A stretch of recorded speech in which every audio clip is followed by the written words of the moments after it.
اس کے بعد امام صاحب غصے میں آ جاتے تھے، کہتے ہیں بیٹی یہ تو بتا کہ مبارک تمہیں کوئی تکلیف دیتا ہے یا اس کے یہاں تمہیں کوئی پریشانی ہو رہی ہے؟ بیٹی بھی دیندار تھی، کنیز فاطمہ تھی، روتی روتی کہتی ہے ابا جان وہ کوئی مجھے تکلیف نہیں دیتے گے، وہ کوئی مجھے پریشانی نہیں دیتے گے، بلکہ میرے دل میں تو خوف یہ ہے کہیں مجھ میں تو کوئی کمی نہیں ہے، میرے شوہر نامدار میرے قریب نہیں آتے گے۔ اتنا سننا تھا کہ امام صاحب جلال میں آتے گے، اس مبارک کے بازو کو پکڑتے گے، پکڑنے کے بعد کہتے گے اے مبارک کیا میری بیٹی تمہیں پسند نہیں تھا؟ کیا تمہاری مرضی سے اپنی بیٹی کا نکاح تم سے نہیں کیا تھا؟ بہت ڈانٹتے ہیں۔ اس کے بعد مبارک اپنے سر کو جھکائے ہوا ہے، اپنے سر کو جھکائے ہوا ہے، جب امام صاحب بول لیتے ہیں اس کے بعد مبارک کہتا ہے آپ امام صاحب ہیں، آپ رشتے میں میرے والد بھی لگنے لگے، آپ سنیے کہ آپ کی بیٹی مجھے پسند ہی نہیں بلکہ آپ کی بیٹی سے مجھے پیار۔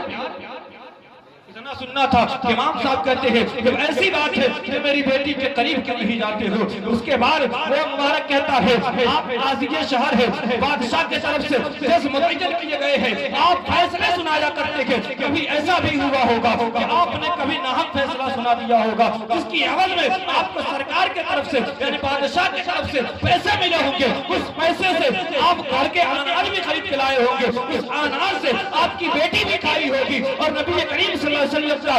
حکم ہے کہ جو بندہ ایک لقمہ حرام کا کھا لیتا ہے، ایک نیوالا حرام کا کھا لیتا ہے، اس کے رگوں کے اندر 40 دنوں تک حرام کا خون دوڑتے رہتا ہے۔ امام صاحب میں چاہتا ہوں کہ 40 دنوں تک اپنی محنت مزدوری کر کے محنت و مشقت کے ساتھ 40 دنوں تک حلال رزق کماؤں اور اپنی بیوی کو بھی کھلاؤں اور خود کھاؤں، اس کے بعد اپنی بستری اپنے بیوی کے پاس جاؤں۔ اتنا سننا تھا امام صاحب خوشی سے مچل جاتے گے، ان کو گلے لگاتے گے، گلے لگا کر چلے جاتے گے۔ آخرکار وہ وقت آتا ہے کہ 40 دن مکمل ہو جاتے گے، مکمل ہونے کے بعد وہ مبارک اپنی بیوی کے پاس جاتا ہے اور اللہ کے فضل و کرم سے اسی رات ان کی بیوی حاملہ ہو جاتی ہے۔ جب بیٹا جنم لیتا ہے اس کا نام رکھا جاتا ہے عبداللہ،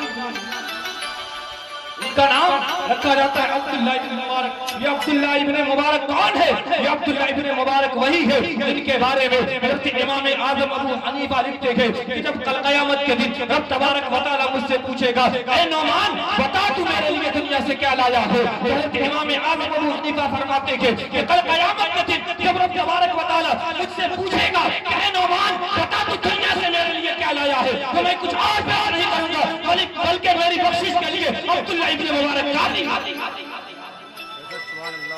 عزیزان باللہ سلام